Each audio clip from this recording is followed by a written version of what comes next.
Welcome everyone, Dan Del Negro here. This is my first vlog. And today, the subject is going to be how I record these songs that you've probably heard on my album, etc. I've been doing the one-man band thing where I do all the tracks. In fact, I mix it and I produce it as well. I mastered the whole bit so far. And I'm learning a lot. And the thing is, originally I guess I did it because of convenience and to save money. But I found out through the years, I really enjoy being the drummer and the bass player.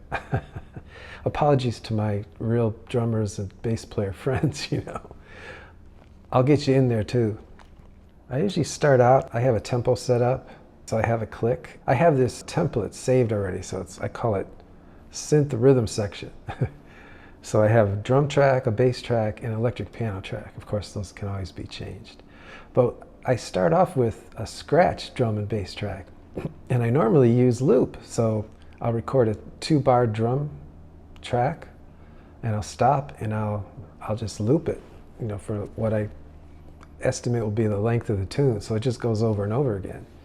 And then for bass, I'll normally, unless there's like a lot of changes where I have to play all the way through, even then, I'll just play one chorus of the song.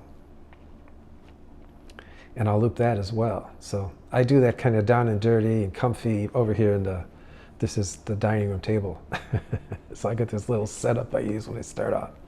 And then later on, which you'll be seeing, I'll go in there. You can probably see in the background, I got a nice grand piano. I also have a nice Yamaha Motif XF7. I normally just use that as a controller too.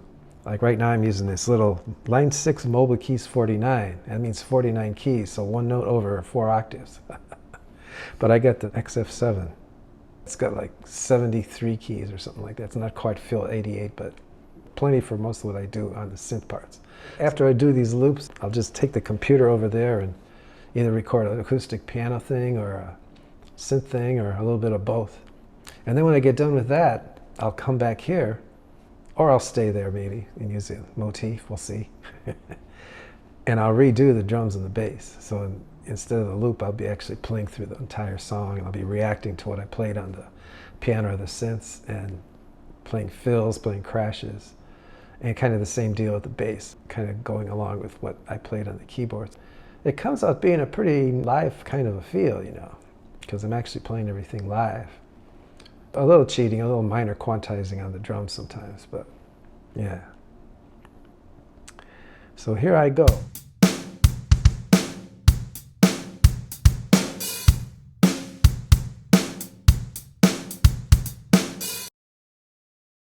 So now we're going to record the bass part. Let's see what happens.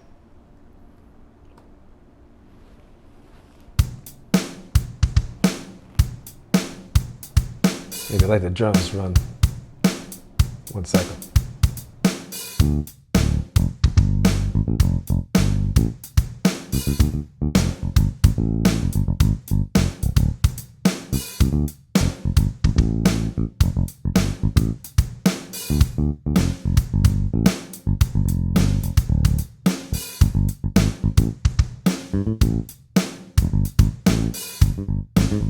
Ah.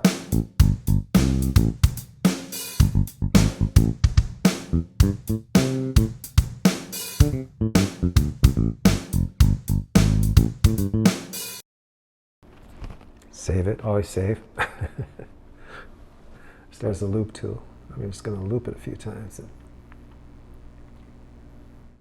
So we have a bass loop. How long did we loop it? Did we loop it? Let's loop it all the way to the end. Shrink this baby down and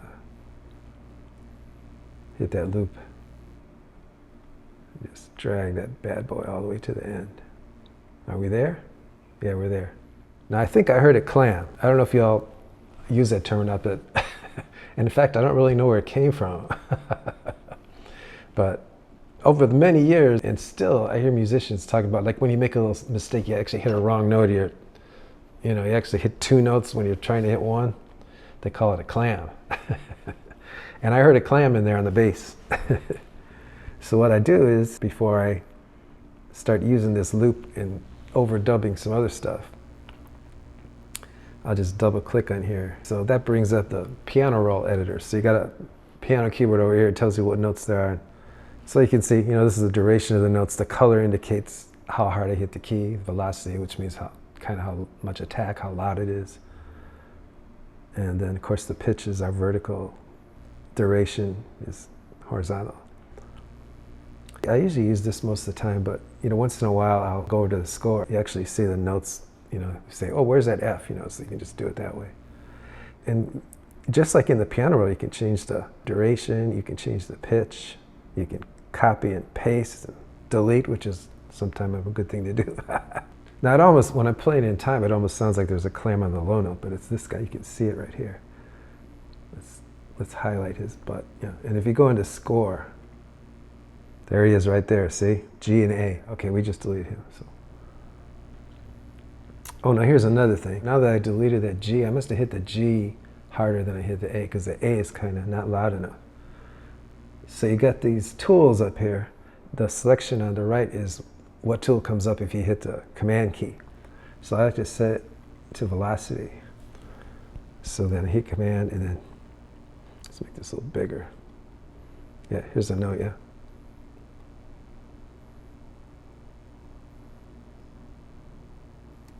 So let's see how that works. There you go. I better save that, yeah. Okay. There's a couple of things where the bass drum and the bass aren't quite matching up, so for the purposes of scratch tracks, it's cool for now. So later on, I'll either move the bass or move the bass drum. We'll see which one we like. And might even do a little more editing later on. We'll see with that. But for now, that's our scratch bass and drum recording in the dining room, in studio dining room. So stay tuned for the next segment. Okay, we have moved into the living room studio. Studio living room.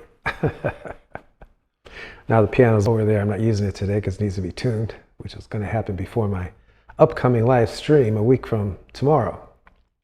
I got the motif, Yamaha motif, just using it as a controller. And I got the Logic Rhodes thingy fired up to record.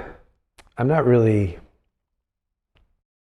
intentionally doing some songwriting today. I'm not really writing a tune or composition, but this is kind of similar to what I do when I'm writing something too, a lot of times. Maybe like the first chorus, I'll play more like what you might be able to consider a head or a melody of the tune, and then I'll be strictly soloing after that. If my memory is good enough, I might even come back to that original melody. But we'll see what happens, That's the point, really. We're going to see what happens. This is like improvisation, so. And I've found actually over the years, that's really, I get the best results that way. Improv, just improvise and edit later. Instead of sitting there saying, okay, I'm going to do this and I'm going to do that, Maybe a general idea, just the feel or whatever, which we already have. So anyway, here we go.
Always remember to save. All right, so here it comes.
So I think we're cool. I think we're cool for right now.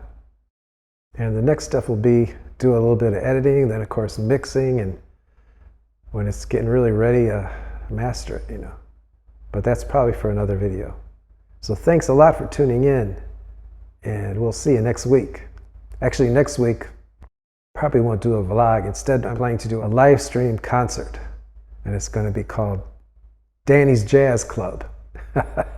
Because I'm going to do solo piano and some vocals, a lot of standards and copy tunes and a few originals, just like I used to do when I had this one solo piano gig at a hotel in Waikiki. And that's going to be probably a once in a month thing, you know. So stay tuned for that. I'll let everybody know via social media, email lists, and all that kind of stuff. So again, thanks for tuning in, and keep on playing and enjoy.